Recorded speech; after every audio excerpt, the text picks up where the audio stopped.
காவிரியில் நீர் திறந்து விடுவது தொடர்பான வழக்கு உச்சநீதிமன்றத்தில் இன்று விசாரணைக்கு வரும் நிலையில் கர்நாடகாவில் முன்னெச்சரிக்கை நடவடிக்கைகள் எடுக்கப்பட்டுள்ளன.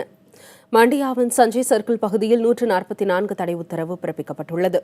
பெங்களூருவிலும் அசம்பாவிதங்கள் நிகழ வாய்ப்புகள் உள்ள மற்ற பகுதிகளிலும் உரிய முன்னெச்சரிக்கை நடவடிக்கைகள் எடுக்குமாறு காவல்துறையினருக்கு மாநில உள்துறை அமைச்சர் பரமேஸ்வரா உத்தரவிட்டுள்ளார்.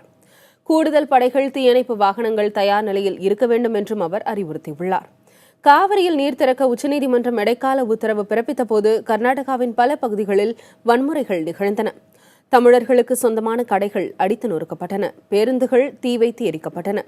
மீண்டும் அதுபோன்ற நிலை ஏற்படக்கூடாது என்பதற்காக முன்னெச்சரிக்கை நடவடிக்கைகள் தற்போது எடுக்கப்பட்டுள்ளன. மண்டியாவில் காவிரி தாய் சிலைக்கு வழிபாடு நடத்திய விவசாயிகள் உச்சநீதிமன்றத்தின் தீர்ப்பு தங்களுக்கு சாதகமாக அமைய வேண்டும் என வேண்டினர்.